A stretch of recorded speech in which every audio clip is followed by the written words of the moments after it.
नमस्कार साथियों। अगर आप BA, BSc, BCom first semester के छात्र हैं, किसी भी यूनिवर्सिटी के छात्र हैं, अगर आपका स्वच्छ भारत आपका भी विषय है, तो इसका ऑब्जेक्टिव का महा मैराथन क्लास को आप ज़रूर देखिएगा। तो किसी भी यूनिवर्सिटी से होंगे आप तो इस वीडियो को पूरा देख सकते हैं। महा मैराथन कहने का मतलब है दोस्तों कि पूरी तरह से हम इस सिलेबस को इस वीडियो में ख़त्म कर देंगे।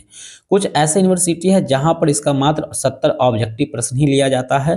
तो आपके एग्जाम में अगर 70 ऑब्जेक्टिव प्रश्न होगा तो इस वीडियो को आप पूरा देख लीजिएगा। और आंसर की जब आपका एग्जाम हो जाता है, हम बात कर रहे हैं मिथिला यूनिवर्सिटी का, जिन जिन विद्यार्थियों का एडमिशन कल एग्जाम होने वाला है, उन सब का जो क्वेश्चंस आएगा वो क्वेश्चंस आपको इसी वीडियो से छपेगा। ठीक है, 100% दोस्तों प्रश्न जो है इस वीडियो से ही आपके एग्जाम में आने वाला है।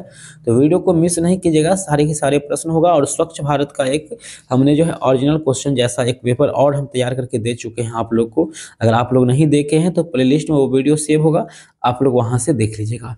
फिलहाल इस वीडियो को स्टार्ट करते हैं। दिल थाम के बैठिएगा, काफ़ी प्रश्न होगा जिसको हम इस वीडियो में ही खत्म करेंगे। ठीक है, तो दोस्तों जो पहला में पेज में है, अगर आपके परीक्षा में अगर सब्जेक्टिव प्रश्न पूछता है तो इस सब टॉपिक को आपको पढ़ लेना है, तो आपको सब्जेक्टिव प्रश्न भी मिल जाएगा। जैसे स्वच्छ भारत अभियान क्या है, अगर सब्जेक्टिव प्रश्न आता है तो यहाँ से आएगा। लेकिन मिथिला यूनिवर्सिटी के एग्जाम में ऑब्जेक्टिव प्रश्न ही पूछा जाएगा आपसे, इसलिए चिंता नहीं कीजिए। बाकी सब्जेक्टिव भी आपको पढ़ के जाना है, ताकि सब्जेक्टिव से ही ऑब्जेक्टिव प्रश्न बनता है।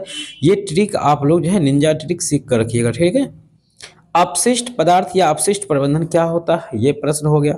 ग्रामीण स्तर पर स्वच्छ भारत मिशन के अंतर्गत सरकारी एजेंसियां, ये सब प्रश्न का पीडीएफ भी आपको मिल जाएगा। और जो ऑब्जेक्टिव क्वेश्चंस आपके एग्जाम में आ रहा है उसका भी पीडीएफ हम आपको दे देंगे। तो इस वीडियो को पूरा देख लीजिए। और ओरिजिनल प्रश्न आपको कहाँ मिलेगा, 100% ओरिजिनल प्रश्न आपको मिल जाएगा, वो आपको वेबसाइट पर मिलेगा। और पीडीएफ आपको कैसे कहाँ से मिलेगा, इसकी पूरी जानकारी हम आगे आपको विस्तार से देंगे। बने रहिएगा वीडियो के साथ। पहली बार अगर चैनल पर हैं तो आप इस चैनल को ज़रूर सब्सक्राइब कर लीजिएगा, क्योंकि यहाँ से आपको सेकेंड सेमेस्टर की बेहतर तैयारी देखने को मिलेगा। दोस्तों पहला जो प्रश्न है आपके सामने, वह कौन सी तारीख थी जब महात्मा गांधी ने यंग इंडिया में आंतरिक स्वच्छता के महत्व पर जोर दिया था। तो वह दिन था दोस्तों 10 दिसंबर 1925, जब गांधी जी यंग इंडिया में आंतरिक स्वच्छता के महत्व पर जोर दिए थे। याद रखिएगा, स्वच्छता जो है यहाँ पर स्वच्छता अभियान वो 2 अक्टूबर 2014 को स्वच्छ भारत अभियान जो है ये शुरू किया गया था। ठीक है, 2014 को कब शुरू किया गया था मेरे दोस्त, 2014 को। प्रश्न यहाँ से भी आपके एग्जाम में पूछा जाएगा। ठीक है, दूसरी नंबर प्रश्न है साथियों, प्रश्न कहता है महात्मा गांधी के अनुसार सबसे पहले किस चीज को पढ़ाने की जरूरत है दोस्त।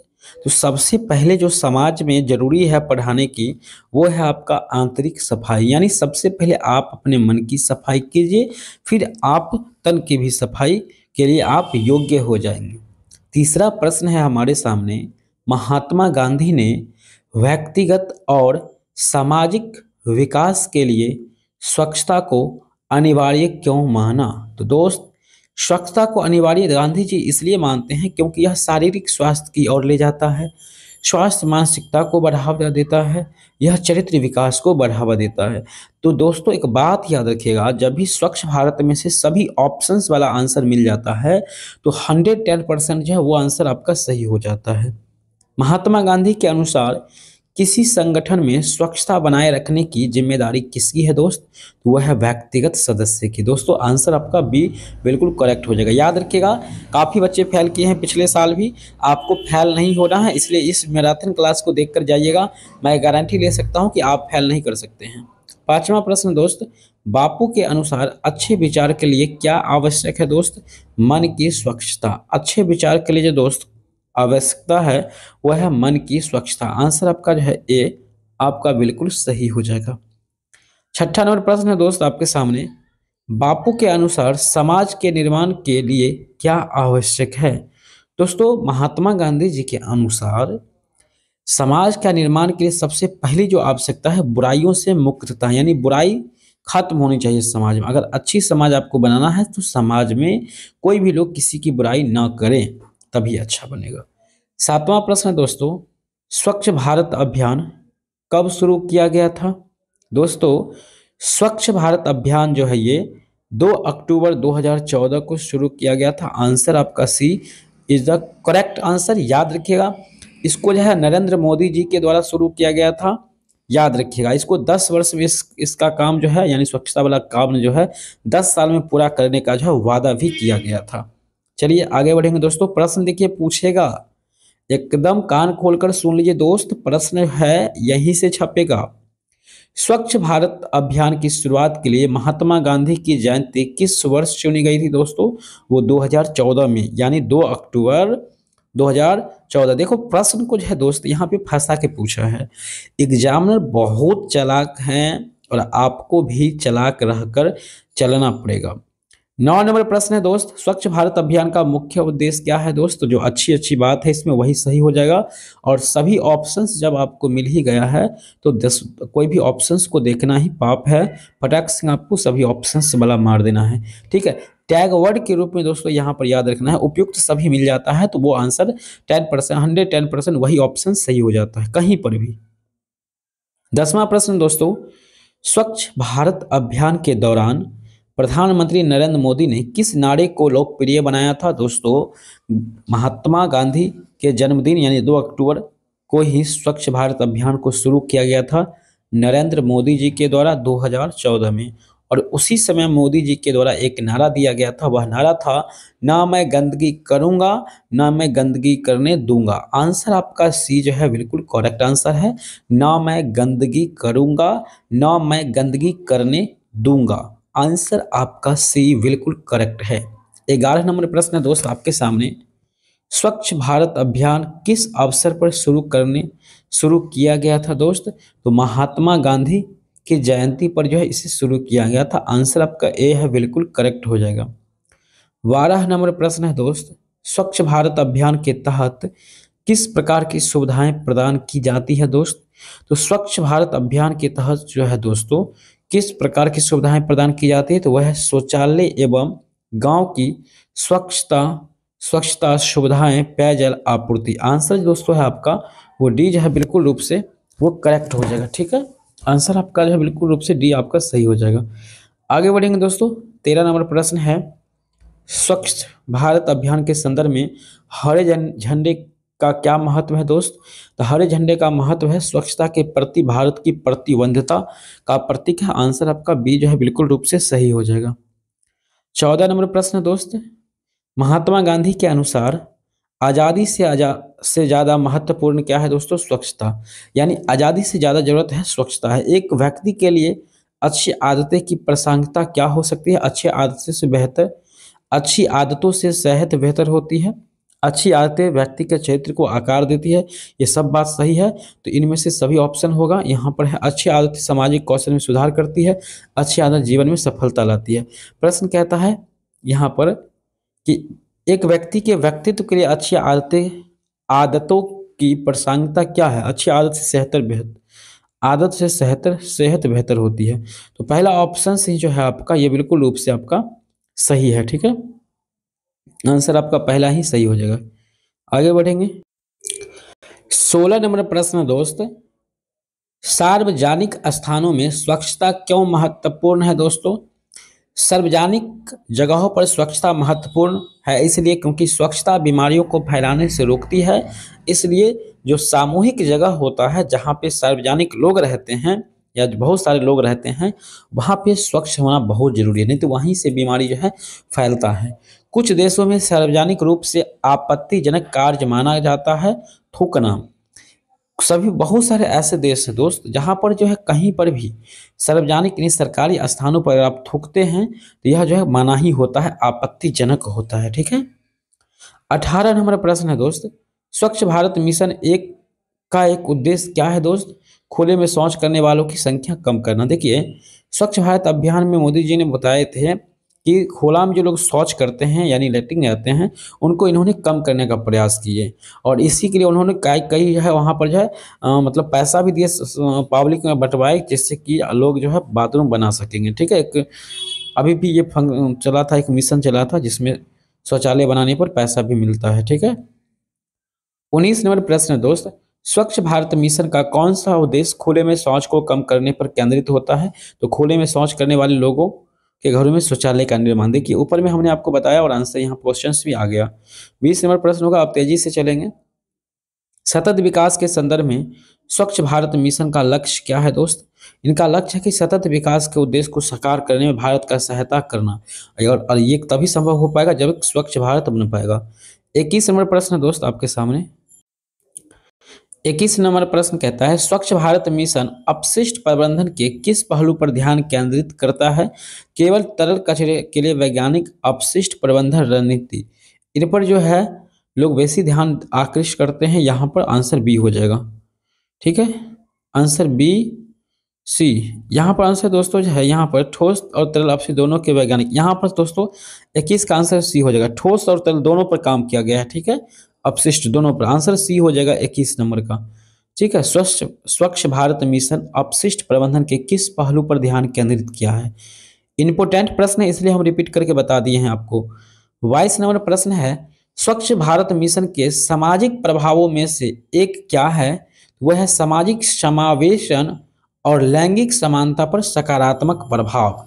आगे बढ़ेंगे दोस्तों। 23 नंबर प्रश्न है, महात्मा गांधी ने अपनी पत्नी कस्तूरबा से स्वच्छता के संबंध में क्या करने को कहा था? तो लिपिकों के द्वारा उपयोग किए जाने वाले शौचालय को साफ करने के लिए बोले थे। आंसर आपका है दोस्तों वो वी हो जाएगा। ठीक है, 24 नंबर प्रश्न होगा दोस्तों, महात्मा गांधी ने कैसे प्रतिक्रिया व्यक्त की जब कस्तूरबा ने लिपिकों के शौचालय को सफाई पर अपनी घृणा दिखाई? तो इस पर गांधी जी, यानी जो है गांधी जी जो दोस्तों अपनी पत्नी कस्तूरबा गांधी को बोले कि लिपिकों के शौचालय की साफ करें, यानी जो एक तरह से समझिए कि जो सार्वजनिक होता है उस शौचालय को साफ करने के लिए। इस पर जो है कस्तूरबा गांधी जी के द्वारा जो है घृणा व्यक्त किया गया। तो फिर गांधी जी क्या कहते हैं, उसने उससे कहा कि अगर वह जाति के पूर्वाग्रह का पालन करना चाहती है तो घर से निकल जाएं। वाह क्या बात बोले, आंसर आपका दोस्तों डी जो है बिल्कुल रूप से सही हो जाएगा। 25 नंबर प्रश्न है दोस्तों, किस समुदाय ने महात्मा गांधी और एक अछूत दंपति को खारिज कर दिया जो साबरमती आश्रम में प्रवेश करना चाहते थे? तो वह जो है दोस्तों वो है उच्च जाति समुदाय को खारिज कर दिए थे। आंसर आपका डी हो जाएगा।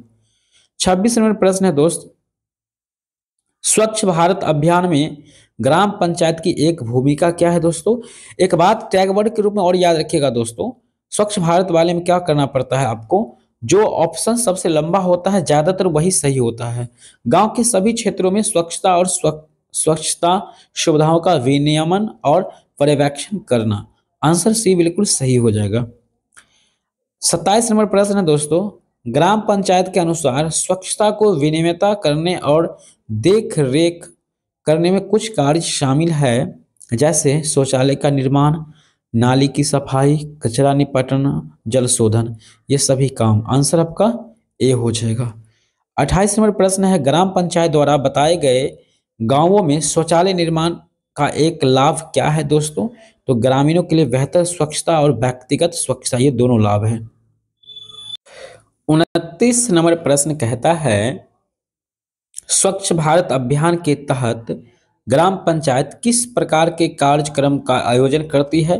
तो जागरूकता कार्यक्रम। जागरूकता कार्यक्रम में क्या किया जाता है, लोगों को स्वच्छ करने के लिए यानी साफ सुथरा करने के लिए जागरूक किया जाता है। 30 नंबर प्रश्न है दोस्त, कार्यक्रमों के माध्यम से ग्राम पंचायत स्वच्छता के महत्व के बारे में किसे शिक्षित करती है? तो गांव के लोगों को शिक्षित करते हैं, जिससे वो सफाई को जो है सफाई पर विशेष ध्यान दे सके।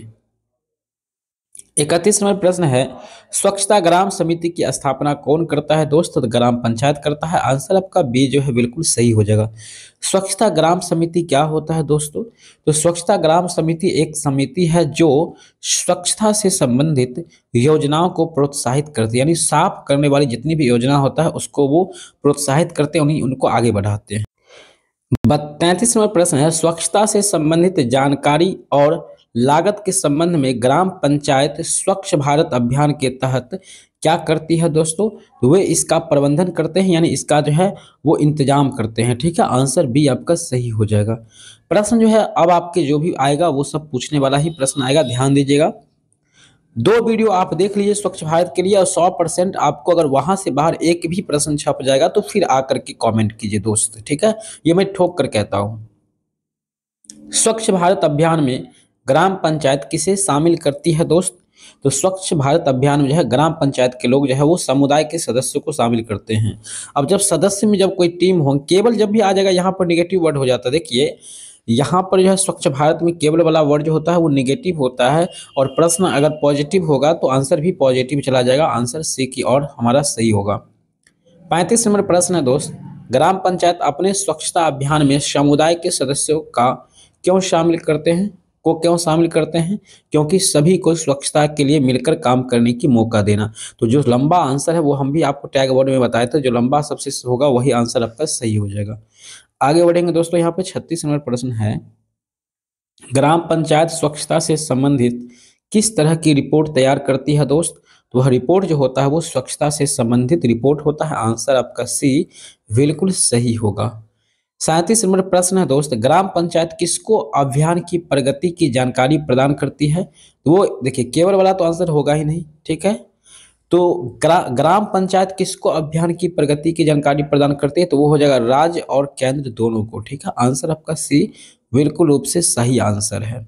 38 नंबर प्रश्न है दोस्तों, स्वच्छ भारत अभियान के तहत ग्राम पंचायत की जिम्मेदारी क्या नहीं है दोस्तों? तो क्या नहीं है जिम्मेदारी? तो वो जिम्मेदारी है संगीत समारोह का आयोजन। आंसर आपका डी जो है मेरे दोस्त वो बिल्कुल सही है। वैसे यहाँ पे सबसे लंबा आंसर स्वच्छ और स्वच्छता सुविधाओं का विनियमन और देखरेख करना होता है, लेकिन यहाँ पर है कि स्वच्छ भारत अभियान के तहत ग्राम पंचायत की जिम्मेदारी क्या नहीं है? तो भाई डी आंसर होगा। निगेटिव क्वेश्चन है तो निगेटिव आंसर होगा। संगीत समारोह जो है स्वच्छता में किसी प्रकार का योगदान नहीं देते हैं, इसलिए आंसर आपका डी हो जाएगा। 39 नंबर प्रश्न है दोस्तों, स्वच्छ भारत अभियान के तहत स्वच्छता से संबंधित लागतों पर नजर रखने के लिए कौन जिम्मेदार होते हैं? तो वो ग्राम पंचायत जिम्मेदार होते हैं। जो भी स्वच्छता में खर्च लगता है उस पर गांव के लोगों को ध्यान देनी आवश्यक होता है। 40 नंबर प्रश्न है दोस्त, ग्राम पंचायत के अनुसार स्वच्छता अभियान में समुदाय के सदस्यों को शामिल करने की अंतिम लक्ष्य क्या होता है दोस्त? अंतिम लक्ष्य होता है स्वच्छता बनाए रखने में सभी की भागीदारी सुनिश्चित करना होता है। आंसर जो दोस्तों है वो बी नंबर आपका बिल्कुल करेक्ट हो जाएगा। नेक्स्ट प्रश्न दोस्तों 41 नंबर प्रश्न है आपके सामने, स्वतंत्रता से ज्यादा महत्वपूर्ण है स्वच्छता, ये कथन किसने बोले थे? तो मोस्ट इंपोर्टेंट वीवीआई प्रश्न है, ये बात गांधी जी के द्वारा बताया गया है। तो कम से कम 41 से ऊपर वाले वीडियो क्वेश्चन को तो आप लोग जरूर पढ़िएगा, 30-40 से ऊपर के वीडियो, ठीक है। अगला है 42 नंबर प्रश्न दोस्तों, पूछने वाले प्रश्न है, किसका विचार था कि यदि मन स्वच्छ नहीं होगा तो अच्छे सच्चे एवं ईमानदार विचार आना असंभव बात है। यह बात भी महात्मा गांधी जी के द्वारा कहा गया था, और यह प्रश्न जो है आपके एग्जाम में बिल्कुल रूप से छपने वाला है। 43 नंबर प्रश्न है दोस्त, आंतरिक स्वच्छता के महत्व को बापू ने 10 दिसंबर 1925 को किस पत्रिका में संपादन किया था? तो वो है यंग इंडिया। आंसर आपका बी ऑप्शन सही हो जाएगा, ठीक है। आगे बढ़ेंगे, 44 नंबर प्रश्न होगा दोस्त आपके सामने, 25 अप्रैल 1929 को यंग इंडिया पत्रिका में किसके द्वारा यह टिप्पणी की गई कि हम अपने घरों से गंदगी हटाने में विश्वास करते हैं, परंतु हम समाज की परवाह किए बगैर इसे गली में फेंकने में भी विश्वास करते हैं। यह बात जो है गांधी जी के द्वारा ही कहा गया था। तो यहाँ पर जो है ज़्यादातर प्रश्न जब आएगा और वहाँ पर गांधी जी का अगर ऑप्शन रहेगा तो ज़्यादातर ऑप्शंस गांधी जी ही सही होगा, ये बात भी याद रखिएगा। ये जो है बच्चे वो भी पढ़ सकते हैं जिनका जो है स्वच्छ एजुकेशन भी होगा, वो भी पढ़ सकते हैं, ठीक है दोस्तों। जिसका जो है गांधी और एजुकेशन होगा वो विद्यार्थी भी इसको देख सकते हैं, ठीक है। और यहाँ से ही प्रश्न छपेगा। स्वच्छ भारत अभियान भारत सरकार द्वारा कब शुरू किया गया था दोस्तों? तो 2 अक्टूबर 2014 को शुरू किया गया था। पूछा जाता है प्रश्न कि यह किसके जन्मदिन पर शुरू किया गया था? तो गांधी जी के जन्मदिन पर, ठीक है। स्वच्छ भारत अभियान 2 अक्टूबर 2014 को किनके द्वारा प्रारंभ किया गया था दोस्तों? तो नरेंद्र मोदी जी के द्वारा जो है ये काम जो है शुरू किया गया था। इसमें जो दोस्तों लोगो बनाया गया था वो गांधी जी का दोनों चश्मा था, और दोनों चश्मा पर जो है स्वच्छ भारत लिखा हुआ था। ये प्रश्न भी पूछा गया है पिछले साल। 47 नंबर है, किसने कहा कि स्वच्छ भारत मिशन राजनीति से परे देशभक्त से प्रेरित है? तो ये गांधी जी नरेंद्र मोदी जी के द्वारा ही कहा गया था। आंसर आपका ए सही होगा। एक सच्चे भारतीय नागरिक होने के नाते स्वच्छता के प्रति हमारा क्या कर्तव्य होना चाहिए, क्या फर्ज होना चाहिए? न गंदगी फैलाए न फैलने दें, यही सबसे बड़ा कर्तव्य हमारा होना चाहिए। ठीक है, बाकी सब तो निगेटिव है। 49 नंबर प्रश्न है दोस्तों, ग्रामीण सैनिटरी मार्ट क्या होता है दोस्तों? एक आउटलेट जो ग्रामीण क्षेत्रों में सैनिटरी का सामान बेचता है। आंसर आपका सी बिल्कुल रूप से सही होगा। 50 नंबर प्रश्न है दोस्तों, प्लास्टिक का प्रयोग कम होना चाहिए क्योंकि इससे पर्यावरण प्रदूषित होता है। बिल्कुल सही। आप लोगों ने देखे भी होंगे कि पन्नी जो है अभी बैन है। ठीक है, आंसर आपका ए हो जाएगा, बिल्कुल सही। 51 नंबर प्रश्न है, पेयजल रखने की सबसे सुरक्षित तरीका क्या है दोस्त? तो ऐसे कंटेनर में रखना चाहिए जिसका ढक्कन टाइट हो, गर्दन संकीर्ण हो तथा टोटी लगा हो। गर्दन संकीर्ण मतलब क्या? ऐसे गर्दन होना चाहिए आपका। ठीक है, ऐसे गर्दन होना चाहिए, संकीर्ण होना चाहिए। ठीक है, और ये और संकर तथा टोटी लगा होना, और इसमें टोटी लगा होना चाहिए। ऐसा बर्तन हम लोग को पानी रखने वाला यूज करना चाहिए। 52 नंबर प्रश्न है दोस्तों, पीठ शौचालय कुएं से कितनी दूरी पर होनी चाहिए दोस्तों? देखिए, शौचालय जो बनता है दोस्तों वो कॉल के पास ही, नल के पास ही अब आजकल बन जाता है, लेकिन कम से कम 15 मीटर की दूरी होनी चाहिए दोनों के बीच में। ठीक है, आंसर आपका सी हो जाएगा। शौचालय निर्मित करने का सबसे महत्वपूर्ण उद्देश्य क्या होता है दोस्तों? तो मल मूत्र से मानव संपर्क को रोकना, यानी मल मूत्र से जो मानव संपर्क में आएंगे उससे रोकना सबसे बड़ा होता है। स्टेटस प्राप्त करना कोई बात नहीं होता, सहूलियत प्रदान करना ये कोई बात नहीं है। तो सभी ऑप्शंस जो यहाँ पर है ये अभी जो है फिलहाल क्वेश्चन और ऑप्शंस के अकॉर्डिंग गलत हो जाता है। इनमें से सभी ऑप्शंस आपका नहीं होगा। 54 नंबर प्रश्न दोस्तों, ग्राम पंचायत को पानी एवं स्वच्छता की जिम्मेदारी सौंपने का मुख्य कारण क्या है दोस्त? यदि आप अपने क्षेत्र के लिए गांव के लोग तथा उनके प्रतिनिधि विकास योजना तैयार करेंगे, लागू करेंगे और उसकी निगरानी करेंगे, तब भी सर्वोत्तम परिणाम प्राप्त होगा। देखिए, ग्राम पंचायत में पानी और स्वच्छता की जिम्मेदारी सौंपने का मुख्य कारण आपका ऑप्शन सी सबसे बड़ा आंसर। 55 नंबर प्रश्न है दोस्तों, सही ढंग से प्रयोग करने पर निम्नलिखित में से किसके पानी पीने के लिए सुरक्षित बनती है? तो दोस्तों, उबालने पर भी पानी ठीक होता है, फिल्टर वाला भी पानी ठीक होता है, क्लोरीन वाला भी पानी सही होता है। तो उपयुक्त सभी ऑप्शंस जो है इसको कोई नहीं रोक पाएगा सही होने से।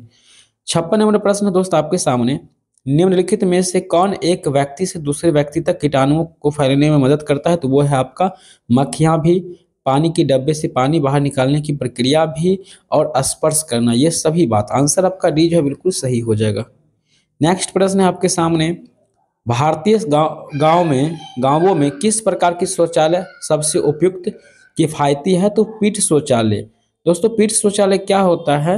यहाँ पर होता है कि जैसे कि जो अभी वाला होता है ना, टोटरी वाला, दो दो अथी वाला कर देते हैं हम लोग, मतलब लंबा हौज बना खून का नहीं बनाते, मतलब कि गड्ढा लंबा गोल गोल कर करके उसको दे करके उसमें ऐसे प्लेट दे करके तब बनाते हैं हम लोग गड्ढा को। ठीक है, टंकी को बनाते हैं। तो यही वाला जो है शौचालय को पीठ शौचालय कहते हैं। ठीक है, इसको अच्छा नाम होता है, अभी ध्यान नहीं आ रहा है। 58 नंबर प्रश्न दोस्तों, अतिसार जिसको हम लोग निर्जलीकरण भी कहते हैं का सबसे बढ़िया परिभाषा क्या है? दिन में 3 या अधिक बार पतला या पानी जैसा दस्त होता है तो समझ जाओ उनको अतिसार नाम की बीमारी हो गया है। इसको निर्जलीकरण भी कहते हैं। यस सर, ठीक है, यानी शरीर में पानी की कमी हो जाता है। आंसर आपका ए सही होगा। पानी के निम्नलिखित में से कौन सा स्रोत दूषित हो सकता है? तो झील, पाइप, नदी, ढके हुए हाथ से खोदे गए हुए कुआं, ये सब बात हो जाएगा। तो आंसर जो है डी आपका बिल्कुल रूप से सही हो जाएगा। ठीक है, 60 नंबर प्रश्न है दोस्तों, मल संबंधों अपशिष्ट के निस्तारण का सबसे सुरक्षित तरीका दोस्त क्या है?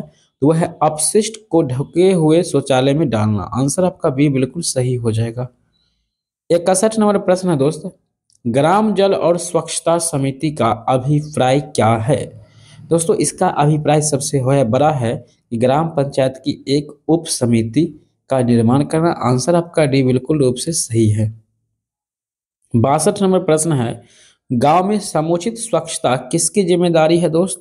वह है आपका ग्राम पंचायत के भी, गांव के लोगों के भी, स्वास्थ्य कर्मियों के भी। तो उपयुक्त में से जो है सभी ऑप्शंस आपका सही हो जाएगा। 63 नंबर प्रश्न दोस्तों, ग्रामीण अपशिष्ट के निस्तारण का सबसे बढ़िया तरीका क्या है दोस्त?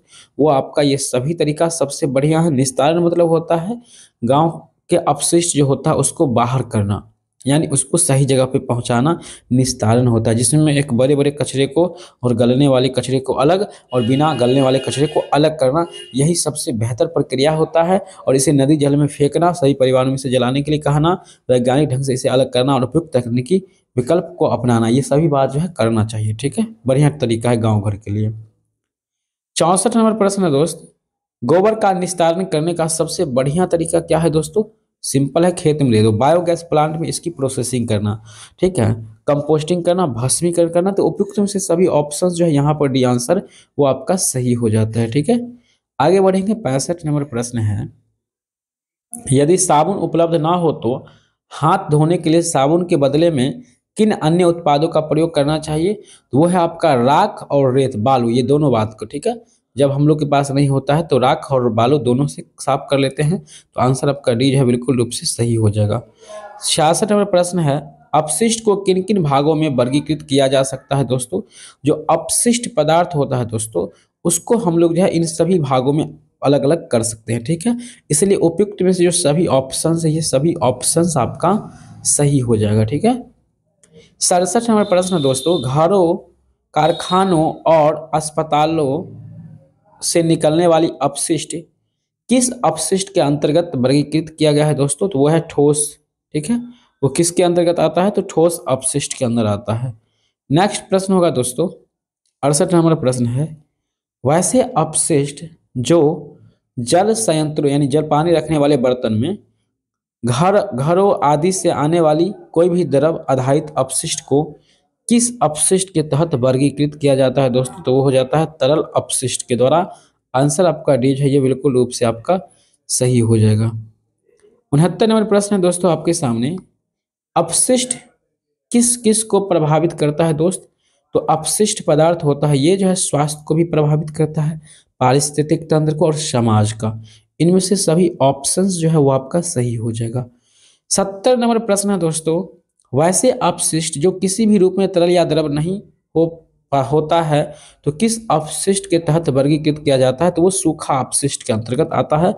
आंसर आपका ए हो जाएगा। ध्यान रखिएगा, प्रश्न इस वीडियो से बाहर नहीं रहेगा, 100% लिख लीजिएगा।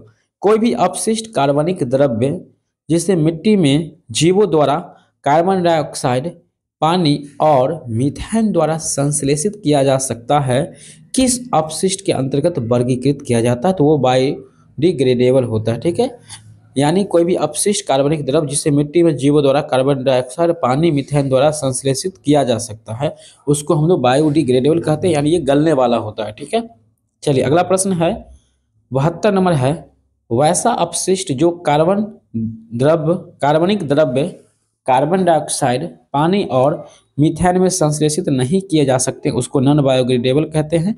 ऊपर वाला क्वेश्चन का जस्ट ये अपोजिट क्वेश्चन है। आंसर आपका डी हो जाएगा। 73 नंबर है, प्रेस सूचना ब्यूरो द्वारा जारी वर्ष 2016 के आंकड़ों के अनुसार भारत में प्रतिदिन लगभग कितनी मिलियन टन अपशिष्ट का उत्पादन होता है दोस्तों? तो देखिए, प्रति वर्ष जो है दोस्तों लगभग 62 मिलियन अपशिष्ट का उत्पादन होता है। आंसर आपका जो है सी, ये बिल्कुल रूप से सही हो जाएगा। आगे बढ़ते हैं दोस्तों, 74 नंबर प्रश्न है, विश्व स्वास्थ्य संगठन के अनुसार भारत में ठोस अपशिष्ट प्रबंधन में सुधार करके कितने प्रकार की बीमारियों को नियंत्रित किया जा सकता है?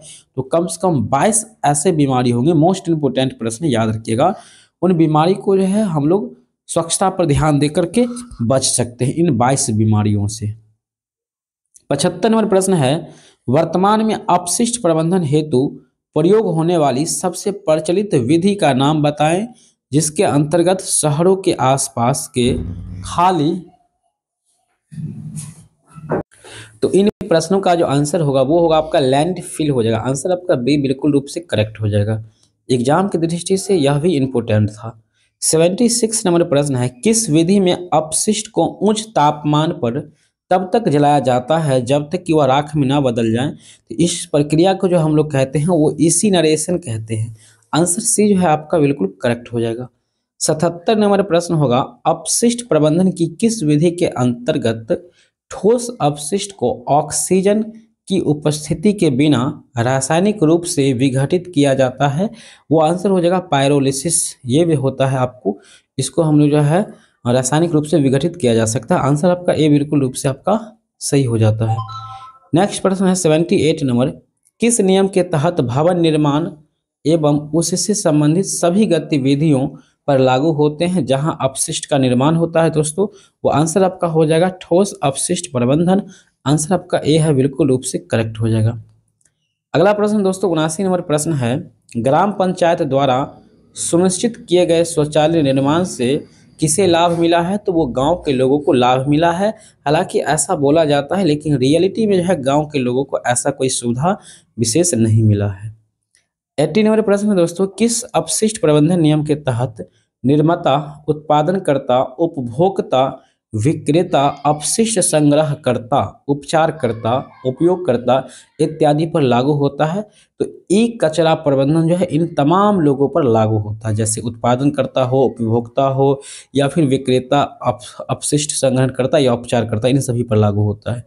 81 नंबर है, ग्राम पंचायत यह कैसे सुनिश्चित करती है कि गांव के सभी क्षेत्र स्वच्छ हैं? इसके लिए उनको जो है सभी क्षेत्रों में स्वच्छता और स्वच्छता सुविधाओं का विनियमन और पर्यवेक्षण यानी देख रेख करना होगा, अवलोकन करना होगा, पता करना होगा। ठीक है। 82 नंबर प्रश्न है, SVA ग्रामीण के लिए अनुदान कौन प्रदान करता है दोस्त? इसके लिए जो प्रदान करता है वो पेयजल और स्वच्छता मंत्रालय, और इसीलिए जो है नल जल योजना भी चलाया गया था। आंसर आपका ए बिल्कुल रूप से सही हो जाएगा।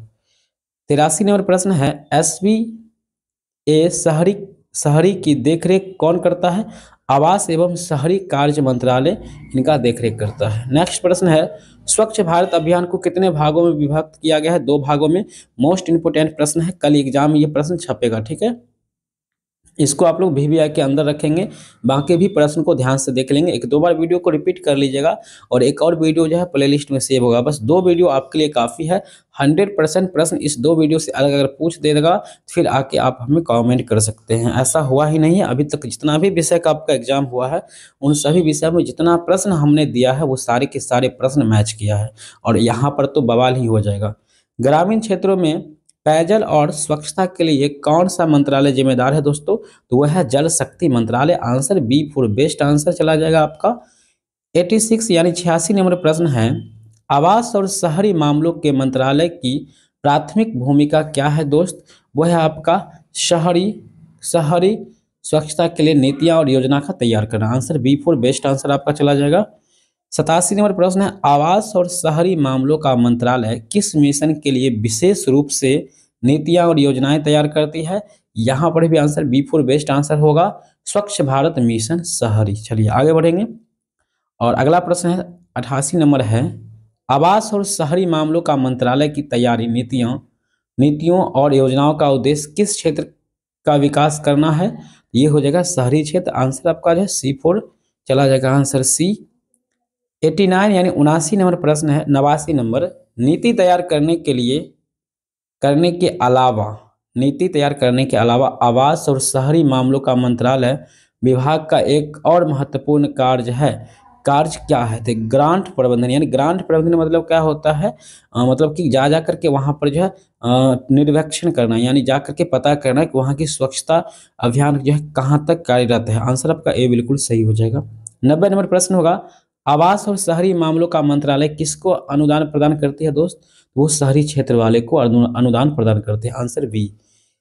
91 नंबर प्रश्न है, आवास और शहरी मामलों का मंत्रालय द्वारा शहरी क्षेत्रों को ध्यान देने का क्या उद्देश्य है? तो वह है आपका स्वच्छता गतिविधियों के लिए। आंसर आपका ए बिल्कुल रूप से सही हो जाएगा। अगला प्रश्न है, स्वच्छ भारत मिशन शहरी के तहत आवास और शहरी मामलों का मंत्रालय क्या करता है? ये पर्यवेक्षण और निगरानी करते हैं कि स्वच्छ मिशन जो है ये कहाँ तक काम कर रहे हैं और इनका क्या मतलब माहौल है, इसको पता करते हैं। आंसर आपका ए बिल्कुल सही हो जाएगा। आगे बढ़ेंगे, 93 नंबर सवाल है, आवास और शहरी मामलों का मंत्रालय का शहरों में निगरानी करने का उद्देश्य क्या है? इसका आंसर है स्वच्छता और सुंदरता। आवास और शहरी मामलों का मंत्रालय का शहरों में निगरानी करने का उद्देश्य होता है स्वच्छ और सुंदरता वातावरण बन जाए। 94 नंबर प्रश्न है, आवास और शहरी मामलों का मंत्रालय लोगों को स्वच्छता के बारे में शिक्षित करने के कैसे योगदान देते हैं दोस्तों? तो वो देते हैं शिक्षा और संचार कार्यक्रम का आयोजन करके वो लोगों को प्रोत्साहित करते हैं। ठीक है, आंसर ए हो जाएगा। 95 नंबर सवाल है दोस्त, आवास और शहरी मामलों का मंत्रालय किस प्रकार की सहायता प्रदान करती है? वीवीआई प्रश्न है ये। तकनीकी सहायता प्रदान करती है, ये पिछले साल भी प्रश्न पूछा गया है। 96 नंबर सवाल है, स्वच्छता के लिए प्रासंगिक प्रौद्योगिकियों और नए उपाय के प्रसार के लिए आवास और शहरी मामलों का मंत्रालय किसके साथ सहयोग करती है? तो तकनीकी संबंधित संगठन के द्वारा ये काम करते हैं। आंसर आपका बी हो जाएगा। आगे बढ़ेंगे। 97 नंबर प्रश्न है, स्वच्छ भारत अभियान के तहत किन क्षेत्रों में स्वच्छता और सुरक्षा सुनिश्चित करने का प्रयास किया जाता है? तो वह शहरी और ग्रामीण दोनों के क्षेत्रों में जो स्वच्छता पर विशेष ध्यान दिया जाता है। आंसर सी हो जाएगा। नेक्स्ट प्रश्न आपका 98 नंबर प्रश्न है, स्वच्छ भारत अभियान के तहत शौचालय बनाने का क्या महत्व है दोस्त?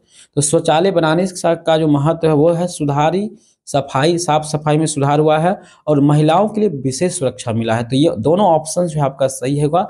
आंसर सी हो जाएगा, यानी ए और बी दोनों आंसर सही है आपका। 99 नंबर प्रश्न है आपके सामने, स्वच्छ भारत अभियान का कौन से पहलू स्वच्छता के महत्व के बारे में जागरूक पैदा करने पर केंद्रित होते हैं दोस्तों? तो हो जाएगा जागरूकता कार्यक्रम। आंसर आपका सी बिल्कुल बेस्ट आंसर हो जाएगा। 100 नंबर प्रश्न है दोस्तों आपके सामने, स्वच्छ भारत अभियान के प्रशासनिक सुधारों के तहत किस तरह के बदलाव लागू किए गए हैं? तो दोस्तों यहाँ पर जो 100 नंबर का आंसर होगा वो प्रशासनिक सुधार होता है, यानी कानूनी तौर पर जो है स्वच्छता अभियान को में सुधार किया जाता है, यानी इसको जो है अमल में लाया जाता है। आंसर आपका सी हो जाएगा। इसके अलावा भी बहुत सारा प्रश्न हमारे सामने अभी है। लगभग हम पूरी तरह से आपका सिलेबस को बस इसी वीडियो में कवर कर लेंगे। लगभग हमारे पास 124 क्वेश्चंस होगा और कुछ नीचे भी क्वेश्चंस होगा यहाँ पर, जो हम आप लोग को नेक्स्ट वीडियो में बताएंगे। यहाँ से प्रश्न आपका होगा वो नेक्स्ट वीडियो रात के 9 बजे होगा और रात के 9 बजे का जो प्रश्न होगा वो आपके एग्जाम में डायरेक्ट छपेगा। फिलहाल तो अभी और ये क्वेश्चन सबको हम लोग देखेंगे। चलिए, हम लोग शतक लगा लिए हैं और हम लोग शतक से ऊपर उठ रहे हैं और 101 नंबर प्रश्न होगा आपका, ठोस अपशिष्ट प्रबंधन नियमों के तहत कितने प्रकार के कचरा का वर्गीकृत किया गया? दोस्तों कचरा को जो 3 भागों में बांटा गया। ठीक है, सिंपल समझ लीजिएगा कि जो गल जाता है उसको अलग किया गया है, जो नहीं गलने वाला होता है उसको अलग कर लिया गया है, और जो पूरी तरह से सूखा हुआ होता है, ठीक है, उसको भी, यानी चिमटा की तरह होता है, उसको भी अलग किया गया, यानी 3 भागों में आपको बांटा गया है इनको। 102 नंबर प्रश्न है आपके सामने, सॉलिड वेस्ट मैनेजमेंट रूल्स के अनुसार अलग अलग डिब्बों में कचरा स्टोर करने की जिम्मेदारी किसकी होती है? वो कचरा जनित्र का होता है। आंसर आपका बी जो है आंसर बिल्कुल रूप से सही हो जाएगा। नेक्स्ट प्रश्न है 103 नंबर, ठोस अपशिष्ट प्रबंधन नियमों के तहत अपशिष्ट प्रबंधन के लिए उपयोग शुल्क कौन निर्धारित करता है दोस्त? तो वो होता है स्थानीय अधिकारी जो होता है, ये जो है शुल्क निर्धारित करता है। 104 नंबर प्रश्न है अपशिष्ट, यहाँ पर 104 नंबर प्रश्न है, अपशिष्ट प्रबंधन के लिए जिम्मेदार हितधारकों में से एक के रूप में ठोस अपशिष्ट प्रबंधन नियमों में किस मंत्रालय का उल्लेख किया गया है दोस्त? वो किया गया है पर्यावरण और वन मंत्रालय। आंसर आपका ए है बिल्कुल रूप से ऑप्शन सही हो जाएगा। 105 नंबर प्रश्न है, ठोस अपशिष्ट प्रबंधन नियमों में हितधारक के रूप में और किसका उल्लेख किया गया है? तो ये सभी, जब सभी ऑप्शंस आ जाता है तो हमने बार बार टैगवर्ड के रूप में बताया है कि सभी ऑप्शंस वाला ज़्यादातर स्वच्छ भारत के अंतर्गत वो सही ही होता है। 106 नंबर प्रश्न है, 21वीं सदी में राज्य सरकारी और स्थानीय नगर पालिकाओं के लिए क्या एक महत्वपूर्ण चुनौती बन गई है? तो वो हो जाएगा ठोस कचरा व्यवस्थापन। आंसर आपका सी बिल्कुल रूप से सही हो जाएगा। 107 नंबर प्रश्न है दोस्त आपके सामने, विशेषज्ञों के अनुसार कचरों का संदर्भ क्या होता है दोस्तों? तो उपयोग के बाद छोड़ दिया अप्रयुक्त सामग्री या अवांछित और बेकार सामग्री। तो जो विशेषज्ञों के अनुसार ये कचरे का संदर्भ होता है वो ऑप्शन ए और बी दोनों सही है, तो इसलिए आपका आंसर सी चला जाएगा। अगला है 108 नंबर प्रश्न है, कचरे को कैसे वर्गीकृत किया जाता है दोस्तों? इसको जो है हम लोग ठोस, तरल और सूखा, यहाँ बताए थे हमने 3 भाग में, इन 3 भागों के आधार पर वर्गीकृत, और दूसरा होता है बायोडिग्रेडेबल और गैर बायोडिग्रेडेबल होता है, इस आधार पर होता है। तो ए और बी दोनों ऑप्शन जो है यहाँ पर सही हो जाएगा। 109 नंबर प्रश्न है, ठोस अपशिष्ट के तहत क्या शामिल होता है दोस्त? तो ठोस अपशिष्ट के तहत जो होता है दोस्त वो क्या शामिल होता है, चलिए समझ लेते हैं। घरों से कचरा फैक्ट्रियों या हॉस्पिटल्स, ऐसा बात तो है नहीं, घर का कचरा आपका फैक्ट्री या हॉस्पिटल में जाएगा। जल उपसंचार संयंत्रों और घरों से तरल आधारित अपशिष्ट, हाँ ये तो हो सकता है। एक नाली बना दिया जाता है जहां से घर के तरल पदार्थ यानी नाली के द्वारा जो वो कहीं बड़ी नदी में या कहीं एक जगह इकट्ठा किया जा सकता है। 117 नंबर प्रश्न आ गया है, डायरेक्ट, चिंता नहीं कीजिएगा। शहरीकरण के साथ साथ क्या बढ़ा दोस्तों, तो शहरीकरण के साथ साथ जो बढ़ता है वो ठोस अपशिष्ट जो है उत्पादन अधिक बढ़ता है और यहाँ से जो है कचरा अधिक फैलता है, तो आंसर बी हो जाएगा।